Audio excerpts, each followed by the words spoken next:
বিদেশ থেকে নাকি মইনুল আইছে তা কই? আরে বাবা, বিদেশ থেকে তুই কখন আইছিস? আরে দাঁড়ান, কি করতেছেন আপনি? ভাই, আপনি এটা কি করলেন? চাচারা ধাক্কা দিলেন? হ্যাঁ চাচার আমি ধাক্কাই দিলাম। ভাই, আপনি কিন্তু কাজটা ঠিক করেননি। সে কিন্তু আমাকে আব্বার মতো। হ্যাঁ, এই মানুষটা আমাকে আব্বার মতো, কিন্তু এই মানুষটা আমার সাথে যে কাজটা করেছে চাচার মতন কাজ করিনি। বাপরে, তুই আমারে ভুল বুঝতেছিস। তুই আমারে ভুল বুঝিস। আরে তুই চুপ করেন। কিসের ভুল বুঝতেছি আপনারে? আপনি কি সব ভুলে গেছেন? আপনি আমার সাথে কি করেছেন আপনার মনে নেই? আর আজকে আপনি আমার বাড়ি চলে আসেন। আপনি আমার বাড়ি থেকে বের হয়ে যান। আরে যান। মিয়া ভাই, তুমি থামো। তুমি চাচার সাথে এমন ব্যাপার কি জন্য করতেছো? আগে চাচা কি করেছো সেইটা আগে কও। চাচা আমাদের সাথে কি করেছে? আজকে থেকে 4 বছর আগে এই মানুষটা আমার সাথে কি করেছে আমারে কয়েছে 2-1 দিনের ভিতরে ফাইনাল জানাবে। এর মধ্যে আমার কাগজপাতি ঠিক করতে কয়েছে। আরে না না, এখনো টাকা পয়সা সব রেডি হয়নি, দেখি কি করা যায়। আচ্ছা ঠিক আছে, তাহলে রাখলাম। ভাই, তুমি যে কাগজগুলো ফটোকপি করে আনতে কইলে সেগুলো কইরে আনেছি, দেখো দিন ঠিক আছে কিনা। হ্যাঁ সব ঠিক আছে। আচ্ছা শোন, বড় চাচার সাথে তো দেখা হয়েছে? হ্যাঁ, চাচার সাথে তো দেখা হয়েছে। চাচা কোন জায়গায়? দেখলাম ইকবালের দোকানে বসে রয়েছে। আচ্ছা তুই এই কাগজটা নিয়ে ঘরে রাখ, আমি একটু চাচার সাথে দেখা করে আসি। আচ্ছা ঠিক আছে। আমি যে রাস্তা দিয়ে হাঁটতেছি এটা কেউ কবে এটা বলে একটা রাস্তা মনে আছে? আমি এই লুঙ্গিটা মাথায় করে হাঁটি প্রতি বছর। এই বর্ষার সিজন আসলি রাস্তায় হাঁটু সমান পানি হয়ে যায়। এইটা কোনো মেম্বার চেয়ারম্যান চোখে দেখে না, শুধু তাকে ভোট দাও। ভোট আসলি কত মিষ্টি কথা, অথচ এই যে এই জায়গাটায় প্রতি বর্ষা সিজন আসলি হাঁটু পর্যন্ত পানি উঠে যায়। এইটা কোনো মেম্বার চেয়ারম্যান চোখে যায় না। এবার ভোটের সময় আসুক, এই জায়গায় রাস্তা উঁচু করে দেবে, এই জায়গায় কালভার্ট করে দেবে, তারপরে ভোট দেবো। এর আগে কোনো ভোট হবে না। আল্লাহ এবছর গরুগুলো আমার দেশে, এবার কুরবানির সময় ভালো দামে বেচতে পারলি হয়। ও কাকা, হ্যাঁ মইনুল। আমি তো একটু আপনার কাছে আইলাম, বাড়িও গেলাম। কাকি কইলো আপনি নাকি গরু আনতে আইছেন। হ্যাঁ, গরু বানতে আইলাম, কি খবর কও? কাকা আপনি তো সবই জানেন, আমি তো একটু ওই বিদেশের ব্যাপারে চেষ্টা করছিলাম। আমার ওই কাগজপাতি সব তো জমা দেওয়া শেষ হয়ে গেছে, তা এখন কিছু টাকা শর্ট আছে। আমার আব্বাই 15 কাঠা চাষ করতো, রাস্তার কোলে যে জমিটা আছে ওই জমিটা একটু বিক্রি করতে যাচ্ছিলাম। এই কি করলি তুই? ওইটা কি তোর বাপের জমি? জমি বেচতে আইছিস তুই? এই, তোর বিদেশ যাওয়ার স্বপ্ন কন্তে আসতেছে? কুজোর আবার চিথে সবার শখ হচ্ছে। আমি তোরে সাপ সাপ বলে দিচ্ছি, কোনো জমি বিক্রি হবে না। আর তোরে বিদেশ যাওয়ার জন্য একটা টাকা পয়সা আমি দিতে পারবো না। আমার 3টে ছেলে, ওদের কারো বিদেশ পাঠানো লেগেছে, ওরা ওদের যোগ্যতায় চাকরি করে খাচ্ছে, 80-90 হাজার টাকা বেতন পাচ্ছে। আর তুমি সারা জীবন খাইয়েছো আর ড্যাং ড্যাং করে বেড়াইছো, একটা চাকরি জুটাতে পারো নি। বাপ সারা জীবন মাঠে কাজ করতে করতে আজকে কবরে গেছে। তোর বিদেশ যাওয়ার স্বপ্ন কন্তে আসে? এই, যা আমার সামনে থেকে যা, একটা টাকা পয়সা তোরা দিতে পারবো না। আর যদি কারো কাছে ধার মার নাও, তার দায়ভার আমি নিতে পারবো না। উনার বিদেশ যাওয়ার শখ হয়েছে, উনি আইসে কিনে জমি বেচতি, জানো উনি ওখানে জমি কিনে দিয়ে গেছে।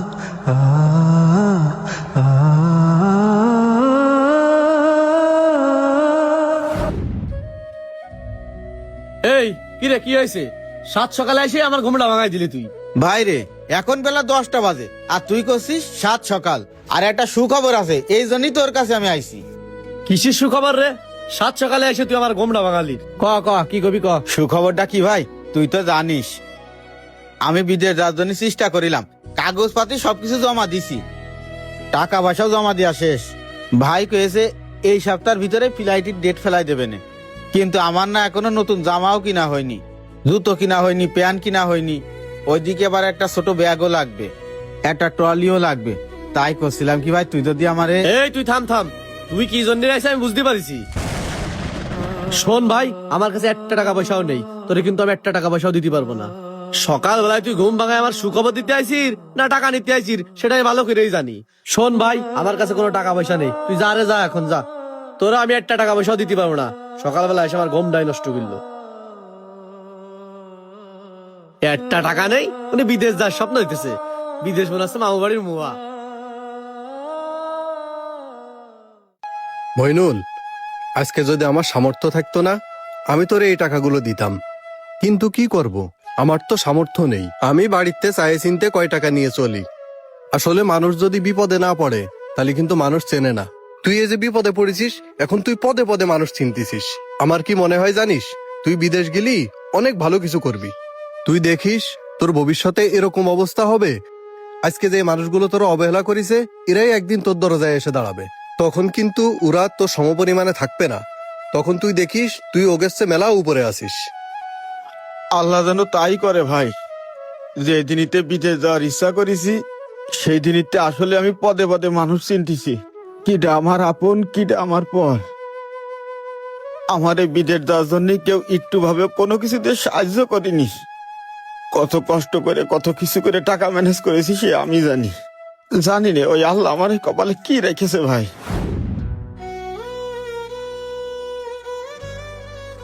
ও মইনুল ভাই, আমি সবকিছুই শুনেছি, আপনি মন খারাপ করেন না। ভাই এই নেন, এখানে 8,000 টাকা আছে, আপনার বলে কেনাকাটা করতে হবে, ব্যাগ জুতো লাগেজ এই টাকাতে কিনে নিয়েন। মোহাম্মদ, তুই এই 8,000 টাকা কোন জায়গায় পাইছিস? ভাই আমার যে টাচ ফোন ছিল না, ওইটি 8,000 টাকায় বেচে দিছি। কি করছিস রে ভাই? তুই তোর টাচ মোবাইল বিক্রি করে আমারে 8,000 টাকা দিচ্ছিস, আর জায়গায় সামর্থ্য আছে আমারে লাখ টাকা দিয়ার, তারা আমারে কেউ 1 টাকা দিইনি। আমি তোরে কথা দিচ্ছি ভাই, আমি বিদেশ যাওয়ার পরে তোরে সব থেকে দামি একটা মোবাইল কিনে দেবো আমি। ভাই আমার মোবাইলের দরকার নেই, আপনি বিদেশে যান, ভালোভাবে থাকেন, এটাই আমি চাই। হ্যাঁ ভাই, মেলা মানুষের সাথে এক প্রকার যুদ্ধ করে আমি বিদেশে যাচ্ছি, আমার জন্য দোয়া করিস ভাই। তাহলে শুনলি তো ভাই, এই মানুষটাই আমাকে আপন রক্ত, আমাদের আপন চাচা। এই মানুষটাই আজ থেকে 4 বছর আগে আমার সাথে এইগুলো করেছে। এই মানুষটা সর্বোচ্চ চেষ্টা করেছে আমি যেন বিদেশ না যেতে পারি। বিদেশ যাওয়ার আগে সবার আগে আমি আমাদের এই চাচার কাছে ছুটে গেছি। আমাদের তো বাপটা পাইছে নেই, এই চাচারে সবসময় বাপের মতো করে দেখেছি। আমি বিদেশ যাওয়ার জন্য আমাদের এই আপন চাচাতে শুরু করে এই গ্রামের প্রতিবেশী আত্মীয় স্বজন বন্ধু বান্ধব এমন কেউ নেই যে কারোর কাছে হাত পাততে বাদ রাখিনি। কেউ ওই দিন আমার পাশে এসে দাঁড়ায়নি। এমনকি আমার এই চাচা সবার কাছে কয়েছে কেউ যেন আমার টাকা পয়সা ধার না দেয়, আর কেউ যদি আমার টাকা পয়সা ধার দেয় ওই টাকা যদি আমি শোধ না করতে পারি ওই টাকার দায়ভার আমাদের এই চাচা নিতে পারবে না। আর আজকে যখন আমার অবস্থান ভালো হয়েছে আমাদের এই চাচা আমাদের বাড়ির উপরে চলে আসে।